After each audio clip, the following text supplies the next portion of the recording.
नमस्कार, टुडे न्युजमा स्वागत छ। म एन्जल। सुरु गरौँ मध्य प्रदेशको नीति तथा कार्यक्रम सार्वजनिक भएको प्रसङ्गबाट।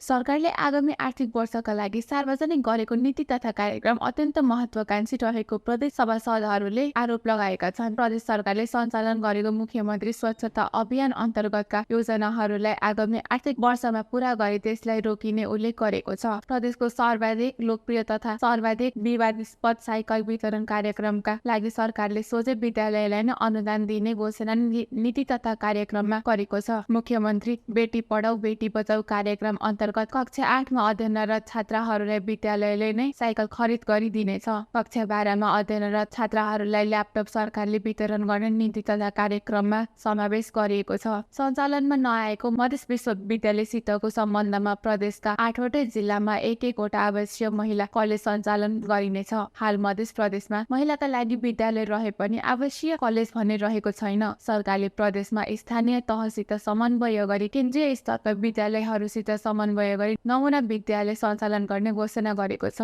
सरकारले कृषि मिटरको महसुलमा 50% अनुदान दिने घोषणा गरेको छ। कृषि मिटर किसानलाई निशुल्क उपलब्ध गराइने नीति तथा कार्यक्रममा उल्लेख छ। मध्य प्रदेश मन्त्रालय अन्तर्गत रहेको निर्देशालय, विभाग, बोर्ड, समिति, आयोग र प्राधिकरणहरूलाई गावी पुनः संरचना वा खारेज गरी चालु खर्च न्यूनीकरण गरी पुँजीगत क्षेत्रमा खर्चलाई बढावा दिइने नीति तथा कार्यक्रममा उल्लेख गरिएको छ। सरकारको नीति तथा कार्यक्रम प्रदेशको समग्र विकासका लागि उपयुक्त रहेको नेपाली कांग्रेसका सभासद शेष नारायण यादवले बताए। प्रदेश सरकारको नीति तथा कार्यक्रममा जनकपुर धामको जानकी मन्दिर लगायतका प्रसिद्ध धार्मिक सांस्कृतिक स्थलहरूको संरक्षणका लागि सरकारको नीति तथा कार्यक्रम मौन छ। उनले भने सरकारको नीति तथा कार्यक्रममा अझै धेरै विषयहरू समेटिनु पर्नेछ। नेकपा एमालेका सभासद दिपेन्द्र ठाकुरले नीति तथा कार्यक्रम शब्दजाल रहेको बताए। सरकारको नीति तथा कार्यक्रमले मध्य प्रदेशका बासिन्दाहरूलाई खुसी तुल्याउने कार्यक्रमहरू ल्याउन सकेको छैन। उनले भने विगतमा बदनाम भएका कार्यक्रमहरूलाई सरकारले परिष्कृत गर्न खोजेको छैन। सरकार छाड्ने अथवा रहने अनिश्चित रहेको जनमत पार्टी संसदीय दलका नेता शिक्षा तथा समाज कल्याण मन्त्री महेश यादवले नीति तथा कार्यक्रम यथार्थपरक रहेको बताए। शिक्षा, कृषि, स्वास्थ्य लगायतका क्षेत्रलाई नीति तथा कार्यक्रममा राम्रो स्थान दिएको छ। उनले भने कार्यान्वयन भए जनतामा सकारात्मक प्रभाव पर्नेछ। सत्तारूढ जनता समाजवादी पार्टी जसपाकी सभासद ललिता दासले दलित र महिला मैत्री नीति तथा कार्यक्रम नरहेको बताएकी छिन्। त्यसै गरी लोकतान्त्रिक समाजवादी पार्टी लोजपाकी सभासद रानी शर्माले आफ्नो दलको सुझावलाई नीति तथा कार्यक्रममा नसमेटिएको आरोप लगाएकी छिन्। कार्यक्रममा छुटेका विषयहरूलाई संशोधन मार्फत समावेश गर्ने प्रयास गर्नेछौ। उनले भनिन् सरकारको नीति तथा कार्यक्रम अपेक्षाकृत सन्तुलित नै रहेको छ। सरकारको नीति तथा कार्यक्रमलाई प्रभावकारी रूपमा कार्यान्वयन गर्न चुनौती धेरै रहेको एमाले संसदीय दलका नेता सरोज कुमार यादवले बताए। सरकारको नीति तथा कार्यक्रमको कार्यान्वयन हुन सहजै छैन। उनले भने अनावश्यक शब्दको प्रयोग गरी कतिपय कार्यक्रम प्रष्ट समेत छैन।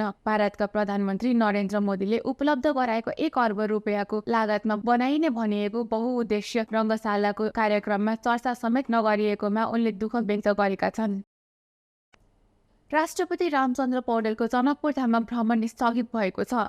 यही जेठ 31 गते हुने भनिएको राष्ट्रपति पौडेलको जनकपुर धाम भ्रमण स्थगित भएको हो। जनकपुर धाम उपमहानगरपालिकाका प्रमुख मनोज कुमार शाहले मौसम प्रतिकूलका कारण राष्ट्रपति पौडेलको भ्रमण स्थगित भएको जानकारी दिए। उनले राष्ट्रपति कार्यालयबाट मंगलबार साँझ फोन मार्फत उनको जनकपुर धाम भ्रमण स्थगित गरिएको बारे जानकारी प्राप्त भएको बताए। उनले भने हामीलाई राष्ट्रपतिको कार्यालयबाट नै उहाँको जनकपुर धाम भ्रमण नहुने बारे फोन मार्फत जानकारी प्राप्त भएको छ। राष्ट्रपतिको कार्यालयले मौसम प्रतिकूलका कारण भ्रमण स्थगित गरिएको जानकारी दिएको हो। भ्रमणको अर्को मिति बारे हामीलाई औपचारिक जानकारी गराइएको छैन। सम्भवतः अर्को महिना उहाँको जनकपुर धाम भ्रमण हुनेछ। जनकपुर धाममा राष्ट्रपति पौडेलको नागरिक अभिनन्दन गर्ने सर्वदलीय निर्णय भएको थियो। जनकपुर धाम उपमहानगरपालिकाद्वारा गत 20 गते आयोजित सर्वदलीय बैठकमा सहभागीहरूले तिरुथियागाछी मैदानमा राष्ट्रपति पौडेललाई भव्य स्वागत र नागरिक अभिनन्दन गर्नुपर्ने प्रस्ताव राखेका थिए। उद्योग वाणिज्य तथा आपूर्ति मन्त्री रमेश रिजालले प्रधानमन्त्री पुष्पकमल दाहाल प्रचण्डको भारत भ्रमण नेपालको आर्थिक विकासका लागि निकै उपलब्धिमूलक भएको बताएका छन्। उद्योग मन्त्री रिजालले जनकपुर धाम उद्योग वाणिज्य संघद्वारा मंगलबार संघको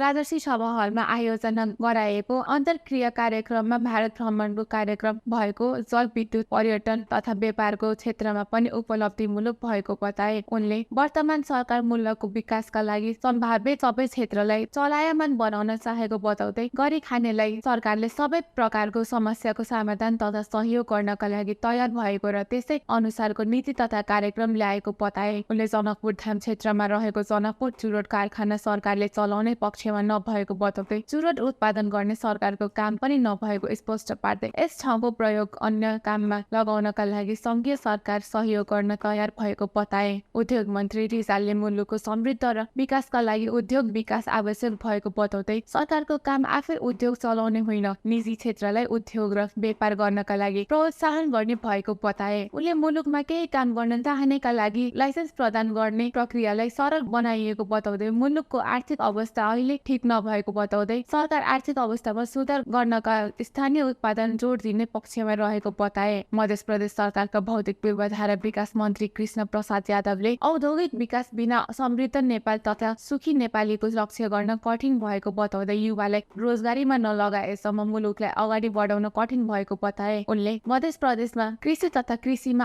आधारित उद्योगको सम्भावना व्यापक भएको बताउँदै कृषिको विकासका लागि सिँचाइ तथा रासायनिक मल आपूर्ति सहज बनाउन आवश्यक रहेको कुरामा जोड दिए। कार्यक्रममा जनकपुर धाम उद्योग वाणिज्य संघका अध्यक्ष जितेन्द्र महासेठले जनकपुर क्षेत्रको औद्योगिक व्यापारिक तथा पर्यटकीय क्षेत्रको विकासका लागि आवश्यक सुझाव सहितको 5 बुँदाको ज्ञापन पत्र बुझाएको छ। कार्यक्रममा नेपाली कांग्रेसका केन्द्रीय सदस्य आनन्द प्रसाद ढुङ्गाना, जनकपुर धाम उद्योग वाणिज्य संघका पूर्व अध्यक्ष एवं जनकपुर धाम उपमहानगरपालिकाका पूर्व प्रमुख बजरंग प्रसाद शाह सहितका वक्ताहरूले आफ्नो मन्तव्य राखेका थिए।